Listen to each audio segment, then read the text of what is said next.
Bilal Coulibaly and Alex Sarr have made the 12-man roster for the French national team in the EuroBasket. We've got a stock report. Who's rising and who's falling?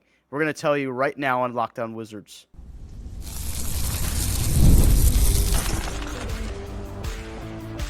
You are Locked On Wizards, your daily Washington Wizards podcast, part of the Locked On Podcast Network. Your team every day.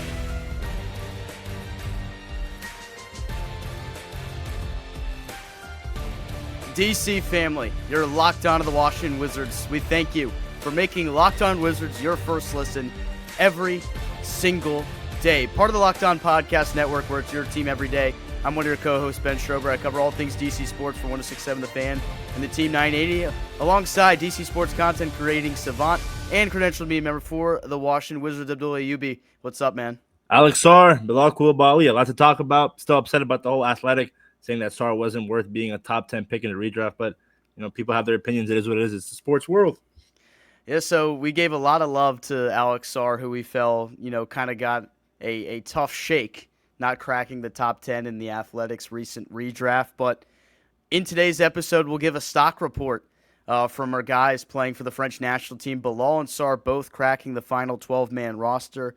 And Bilal Coulibaly finds himself on the rise. We'll tell you why. And Sarr may be falling just a little bit. So, we're always going to keep it real here on Locked On Wizards, as high as we are on the future of Alex Sarr. There have been some apparent struggles, which we will break down today.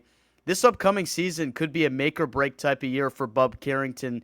Not his long-term future as an NBA player or a Wizard for that matter, but make or break in terms of what his role looks like here as this team's starting point guard. We'll hit that in segment number 2. And we got some 2K ratings. It's always a little bit fun to react to them and see if the Wizards are as disrespected by the 2K ratings as they are by a lot of national media members.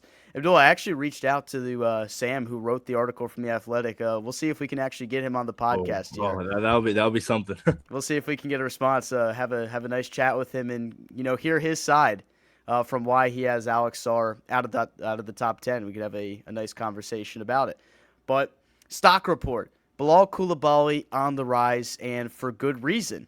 A 16-point comeback win for France yesterday, and Bilal Coulibaly really the co-star that led that whole thing in the third quarter. He finished with 13 points in the game, which is his France career high. So shout out to one Bilal Coulibaly for balling out for his homeland and notching a career high. They've been using him as a 3-and-D style player. And I know we've got a lot of comments over the past couple weeks from people part of the Wizards Nation here saying that Bilal, his ceiling is being a phenomenal 3-and-D player, which is different. And maybe if you're a Wizards fan, you don't really necessarily love to see him playing in that role for the French national team, because that's not really as reflective of maybe what we'll see from him in the regular season. But if there's one thing for certain, is that he is improving his game in terms of shooting from the perimeter. Another really efficient offensive performance from him. He went 5 of 7 from the field, including 3 of 4 from beyond the arc. So love to see him improving his catch and shoot ability. That's something that he struggled with in year number 2, had that regression from the three-point line. But if that's something that he gets back to the mean in year number 3, could be a really good and promising year for Bilal Coulibaly. Yeah, and I think the whole idea of he has to be a guy that can score 20 points per game and defend 1 through 4, it would be ideal, and he was the first draft pick of the Will Dawkins era, but I mean, the guy's already there defensively, and I feel like offensively, if he doesn't become this offensive juggernaut, I'm hoping he can be. I think the shooting mechanics hopefully got better this offseason. I need to see more aggressive Bilal Coulibaly. He is so freaking athletic, man. I would say there's an argument of him being the most athletic guy on the team. There's also Ken Whitmore, AJ Johnson, and whatnot. But I think if he can develop that jump shot, if he can maybe even take to a basket just more often than what we saw for these past couple of seasons, and be healthy. The best thing about the thing that I care about in sports, availability. It's your best ability. I'll keep on saying it's a cliche, but I mean, there's a reason why cliches are cliches. I think if he can figure out a way to play 70 to 82 games this season, it's a W, and he wants that extension. I think he wants to stay here in Washington too. The kid just turned 21 years old. He is so freaking young, and a guy like Trey Johnson, Bub Carrington, there's a lot of mouths to feed on this team. But if Bilal can find that role, he's the alpha of these young guys, and I'm hoping a lot of Wizards fans out there. I think there's more guys that are on pro Bilal Coulibaly than doubtful of him being here long term. But if he can figure it out this year, I think he'll be just all right. So in the hot take series that we've started, if you haven't checked that out yet, check it out on our YouTube shorts and all of our socials. We've been reacting to some of the hot takes that we got on our X at Locked On Wizards. Be sure to follow us there, subscribe as well. We've gotten some hot takes, and one of the ones we've got, or a lot of the ones that we've received, have actually been about Bilal Coulibaly becoming a upper echelon type scorer, averaging over 20 points per game this season. I don't see that. I really just don't, because of what you mentioned, Abdul. I think as Wizards fans, we can accept if Bilal Coulibaly has a role that looks maybe different from the ceiling that we saw from him a couple of years ago, because I think he still can be a really, really good player and have a substantial role on this team that's different than maybe what people envision. If this 3-and-D role that we're seeing him play on France is actually best suited for what he would look like in the NBA, and he can thrive and give you 14 to 17 points from that realm as well, give you a couple stocks along the way, and play make as well, then I think you're sitting in a good situation with Bilal Coulibaly. I think he can really provide you meaningful minutes on a really good team. I know next year the team's not going to be that good, so it's not going to be as reflective to see how he would look like in that style of basketball, like if he were Lou Dort on the Oklahoma City Thunder. But maybe that gives you just a microcosm of what it could look like a couple years from now. Stock report up for Bilal Coulibaly, so love to see it. Can't wait to see how he performs in the actual contest for the EuroBasket. What we've seen so far is just exhibitions. The actual games will begin at the end of August and extend through September. Coulibaly has started in all of the international friendly matches. Sarr, on the other hand, has not. Well, we did see Alex Sarr put up a really nice performance in the first exhibition for France, where he led the team with 19 points, an efficient 7 of 10 from the field in that game. His stock report so far the last couple games is down, and not to say this is an indictment on Alex Sarr or anything, because we've spent a lot of time singing his praises and how we feel like he has the potential to really take off in year number 2. I think the past couple games, it's hard to really make what happens in these kind of games, like what the game plan, what the scheme is for these guys and what that means. Because Alex Sarr hasn't really been playing a ton of minutes compared to the first couple games. Maybe that's just because they already know what they have in him and they're more saving him for some of the normal games. But I think in the limited minutes that he has played, he hasn't done a whole lot, Abdullah. Yeah, and I think it was someone on X, I forgot who it was, but you can help me out, Ben, talking about how there was 3 offensive fouls early, not being able to set a screen efficiently. I think going into year 2, if we're still seeing problems of him not being able to set an effective screen, especially since we want to see Trey Johnson and him have that pick and roll dynamic, it's going to be a little cause for concern if he's doesn't have strong hands and is not quick on his feet. Then that's another cause for concern. But a lot of guys out there questioning his motor. I think his motor is going to be just fine. I think he's only going to get more aggressive. I think that 3-point shot is going to help him expand his game. I think a pump fake and take it to the rim. 7-foot frame, tallest guy on the court. I always say if you're the tallest guy on the court, you have to be getting 9 to 10 rebounds again. I'm hoping that from the French kid, and he's young. Again, I'll keep reiterating the fact that coming from the Australian League to the NBA, it's quite the difficult transition. And I'll keep saying it because he didn't play American basketball. He didn't play in college in America. And unlike Cooper Flagg, unlike these first overall picks, you going from overseas to now, there's advantages to both sides, but be patient with Alex Sarr. I think he's going to be just fine. I know a lot of people are still skeptical about him after how he performed with this recently with the France team, but we're going to be just okay with him. And I think if he can figure out then to be that guy, because we saw in the summer league the rim protecting. If we can get a guy who can rim protect, Daniel Gafford was athletic. Marcin Gortat really good with the pick and roll with John Wall. But when is the last time, Ben, genuinely we had a center with the potential that Alex Sarr has? I can't name it. Probably when we were so freaking young, or even years before we were born. Yeah, I think defensively he has the highest ceiling of any guy we've had in quite some time in terms of a rim protector. So I'm going to read the tweet that you referenced from Leon Fresco, who gave us this information on Twitter. You can check him out at Fresco Leon. Shout out to him for providing us some of this insight. He was boots on the ground watching the game in Spain And he said that one thing he saw from the aggression was the 3 offense fouls in the moving screen. He said the other thing that is a trouble for concern was his inability to catch the ball, couldn't finish well, and he could not stay with his man on defense. He says he's worried about Sarr, and he needs a Udonis Haslem type of coach to be with him every day to push him and make him better. He then reiterated the point that Alexis Ajinka, who is the big man coach for the Washington Wizards, also French native, played several years in the NBA.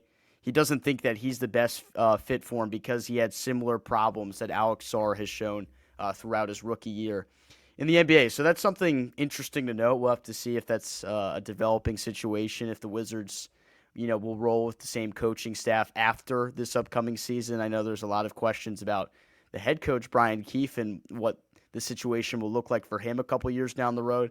But it is interesting to see if maybe the players in a couple years from now, if there is some other personnel that is tasked here with development for guys that are positional coaches, shooting coaches, whoever they decide to bring in, if that does make a difference ultimately in how these guys develop or not. So with Alex Sarr having some of these issues for France that we're accustomed to seeing, or we became a little bit accustomed to seeing early on last year, like his hands maybe not being as good as they could be, the hand-eye coordination a little bit off, the inability to just go up and go up strong at the rim.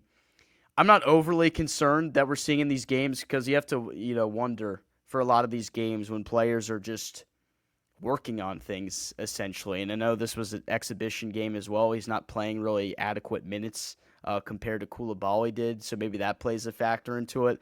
I'm not overly concerned, but for right now, stock report goes a little bit down for Alex Sarr compared to his counterpart, Bilal Coulibaly. Who would you think, Ben, would be the best mentor for Alex Sarr? For me, I've been saying it for a while, even when going in his rookie year. I think Kevin Garnett would be a perfect guy who could definitely polish his offensive game and give him some defensive tips. Yeah, I mean, even though Drew Gooden is the analyst, I hope he is out there, some points. We see the same thing with the Commanders, Brian Mitchell, who's a radio host on 106.7 The Fan. He will go out there and work with the punt returners. So Drew Gooden, a guy that has been around the block and knows a thing or two about rebounding, you wonder how he could help out for a guy like Alex Sarr. Because those little things, they do matter, having those type of mentorship guys around the clubhouse. And I know the Wizards have preached their locker room being super tight-knit between the players, the coaching staff, the front office, everything in between.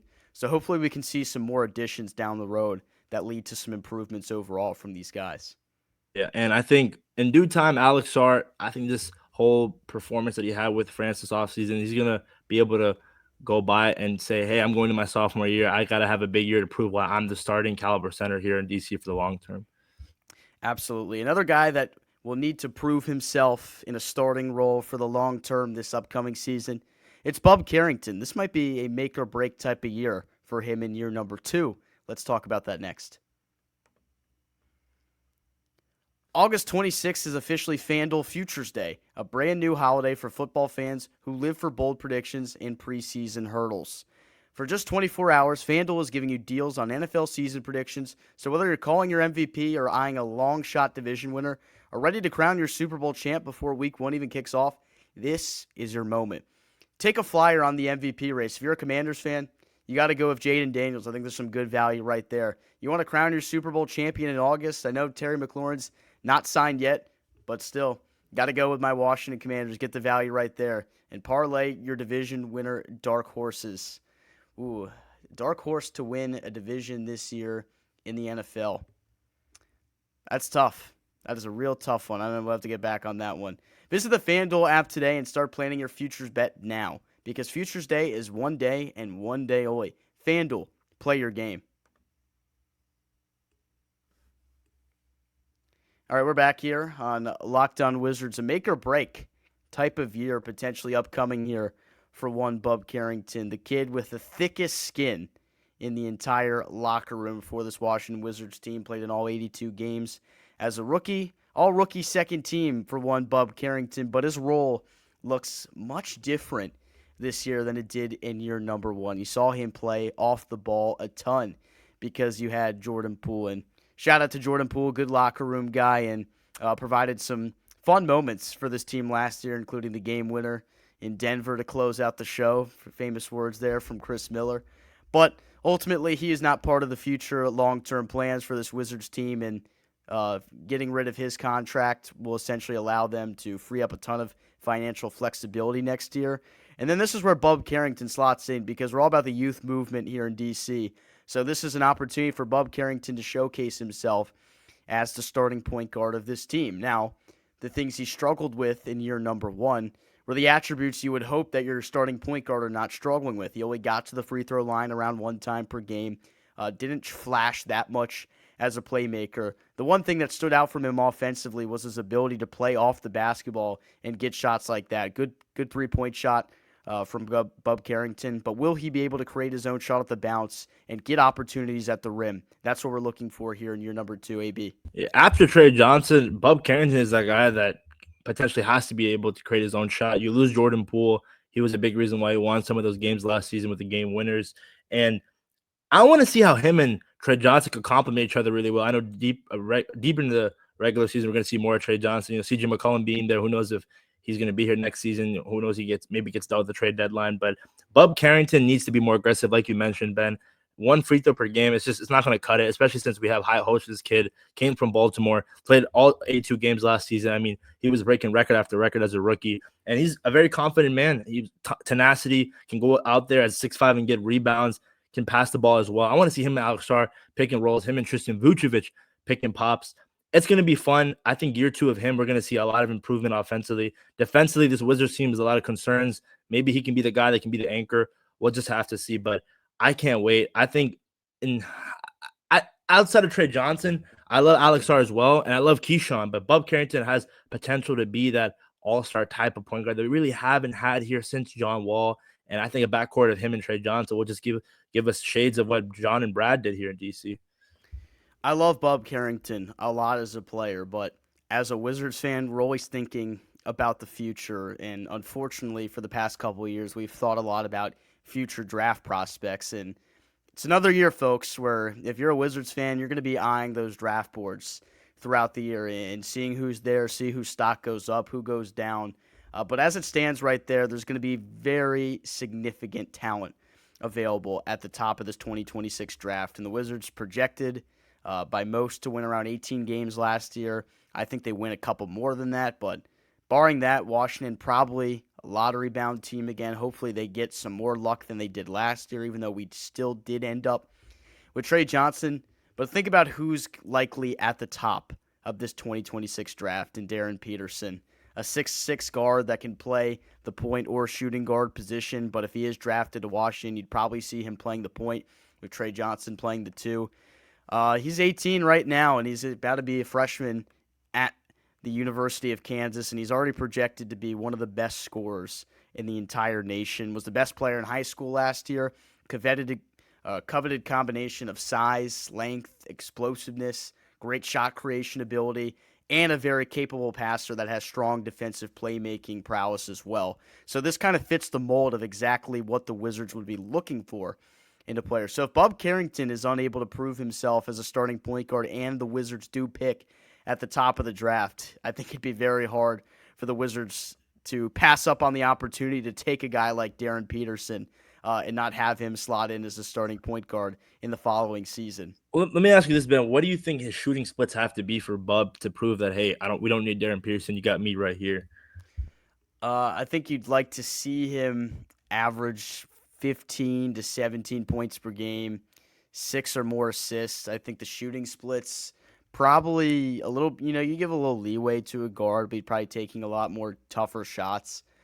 Maybe see him shoot around 44, 46%, around 33% from beyond the arc.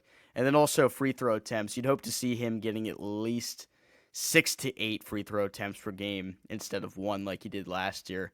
That's kind of just really running off the top of my head right there. So if anyone else has a better idea of what you think his ideal shooting splits would look like in a solid year number 2, let us know down below. What about you, AB? Yeah, I agree with the points per game, the shooting splits as well. I'd say 6 to 7 free throws. I think, again, you have to be aggressive at the end of the day for Bub. That quickness that he has, that first step, really, really explosive. That mid-range shot, he doesn't miss. So he's only going to get better with those shooting splits from his rookie year. And I think he has to be that alpha here. There's so many young guys on this team. Yeah, CJ McCollum, Chris Middleton, you lost Marcus Smart, you lost Jordan Poole.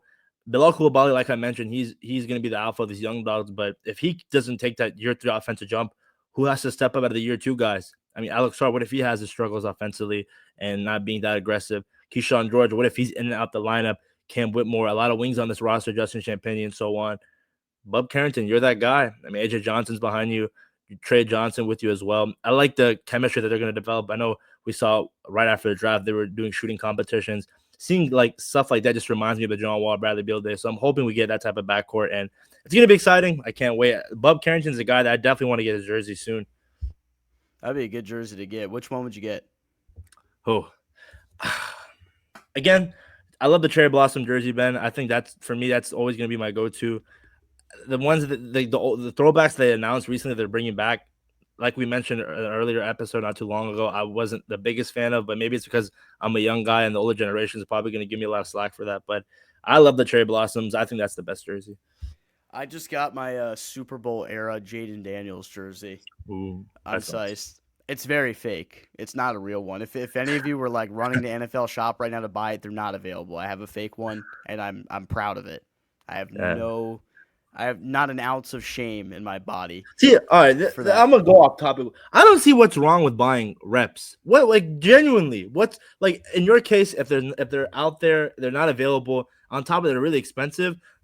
People should be like you and be like, yeah, I bought a fake one. So be it. Yeah, I mean, I always admit when people ask where I got the jersey because they usually look real too. If people are like, "That's a nice jersey," I go, "It's fake." I got it for like $30. It took 2 months to get here, but it was worth it. I don't want to drop $180 on a jersey. I just don't. Hey, blunt and simple. We love it. It's just very simple stuff. Bub Carrington be a good jersey to get. Hopefully, like Trey Johnson will be a player that'd be worthy of getting a jersey for as well. I know Bub already changed his numbers, so I know Wizards fans that bought his jersey last year are going to have to get the updated version of Bub Carrington's jersey, so that kind of stinks for them. Just talking about this 2026 draft class, Abdul, Darren Peterson, obviously at the top of there, AJ DeBonsa, another guy that's going to be at the very top of the board, Cameron Boozer, Nate Ament. There's so many guys, and the list goes on, but there's still other supreme guard talent. There's a lot of wing talent, I will say, in this 2026 draft class. And if you're a Wizards fan, you're thinking, oh, my God, like, should we see Not another one. Not another one. And you can never have too many good players on the wing. You just can't. It's just such a dominant force in the NBA to have a player that comes off the wing and scores the basketball so well. So you can never really think about it like that. But a couple of other guys that you might see, Dash Daniels, NBL player right now, and then it's Bennett Sturts out of Iowa. It could be a guy that you see if the Wizards are more toward the edge of that lottery or something like that. But I think if Bub's going to lose his job as a starting point guard, it's going to be a guy in the 2026 draft class. I don't see it being anyone that's on the roster right now. Yeah, and I think Darren Pearson, very, very talented. It's interesting, Ben. I always think about, like, there's so much talent in wings. Bilal, Champagnie, Corey Kispert somehow still on this roster. Will Riley, Keyshawn George, the list goes on and on. There's not going to be enough playing time to give around everybody. I don't know what Corey Kispert's future here in Washington is. I always mention the fact that he wasn't Will Dawkins' guy, was drafted by the previous regime, so we'll have to see how that pans out. But, yeah, Bub Carrington, I think he's going to be this point guard for the future. But Darren Pearson, don't get me wrong, very, very talented. All right, we got some NBA 2K ratings to touch on. Let's do that before we close out the show here on Locked On Wizards.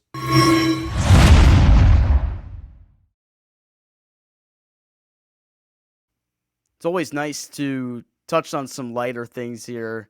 Are you a 2K player, Abdul? Do you play at all? I'm going to be honest, Ben. I don't remember the last time I bought a 2K and, like, actually was ready to play it. Like, I don't know. I'm just out of date with the whole video game era.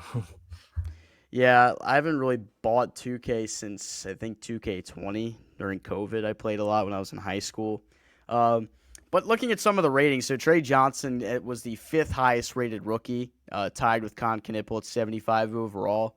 And I think it's a relatively fair rating for him. I think they maybe knocked him a little bit because they're unsure of his defensive tendencies. But in the Summer League, it looked pretty good for Trey Johnson. So maybe you could have seen him jump up to around 77 where Ace Bailey was. But I'm not going to make a big deal about 2K ratings. Alex Sarr came in at 81, which I think is actually a perfect rating for I'm him, actually honestly. surprised they gave him that. That's pretty solid for Alex.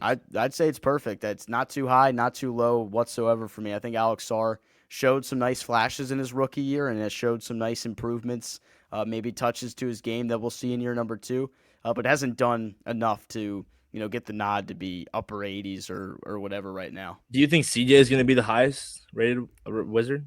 I think he's 82.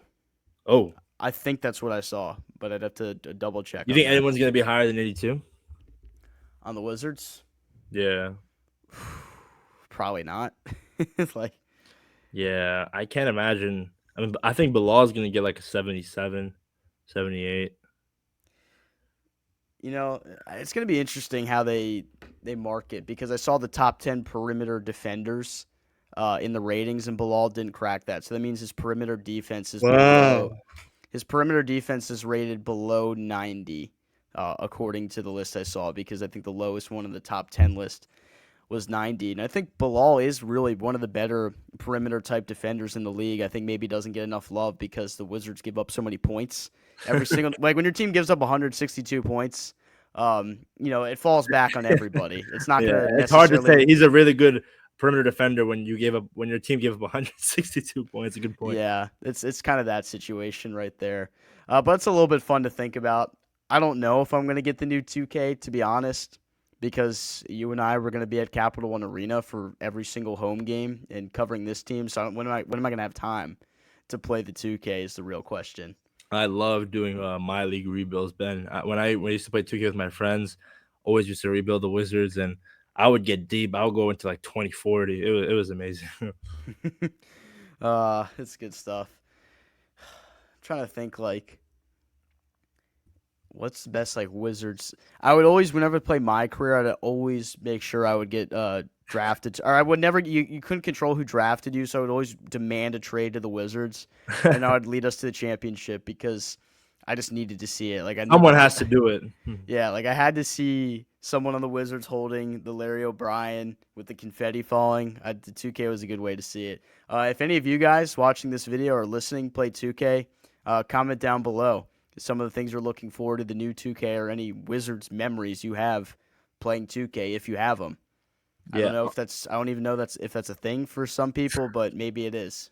Yeah, like for me, I always wonder, is 2K even that popular for kids that are like 15 to 17, 18 years old? Because I remember, Ben, it was 16, 17.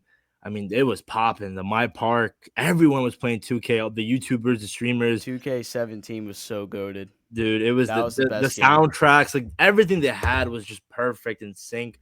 And the whole, I think it was what was a different type of parks? It was the beach one. It was Sunset Beach, Rivet City, and Old Town. Were you Sunset? I was Sunset Beach. Yes, I feel like Sunset was the only right way. That was the generic park. Yeah, no, it was, but it was nice. And everyone was generic in Sunset Beach. What was your your build? I had two. I had a sharpshooter. That was first year where they had like archetypes style players. I had a sharpshooter, and then I had a glass cleaner. I'm better at center on 2K. Like, I'm nasty with the center. Guard is hard. It's hard to play guard in 2K. Because everyone's cheesing the dribble moves. I was just a stretch big. I would just sit in the corner. My friends were pretty good. They would just carry me anytime we played at the park or rec. It's good stuff to reminisce on. I know 2K conversation, some of you probably don't care at all, but that's why we put it at the very end of this episode. Stock report up for Bilal Coulibaly. It falls a little bit for Alex Sarr, but I'm not overly concerned about that. Is it a make or break year for Bub Carrington as a starting point guard? Let us know down below your thoughts from today's video. Be sure to subscribe to Locked On Wizards. Follow us on all of our socials, wherever you check us out, because we're going to continue to grind through this thing as we approach getting closer to camp, getting closer to the regular season here on Locked On Wizards. We thank you for making Locked On Wizards your first listen every single day. For your second, check out the Locked On NBA podcast. No off-season there. It's Doug, Matt, and Hayes who keep you up to date on everything you need to be the most informed NBA fan. Find Locked On NBA on YouTube or wherever you get your podcasts. That's my co-host, Abdullah Yubi. Check out his Instagram page, the DNB Sports Zone page. Congrats on 20K, my friend. I'm Ben Strober. Check me out on my socials, Strober Sports, Wizards Nation, we're out.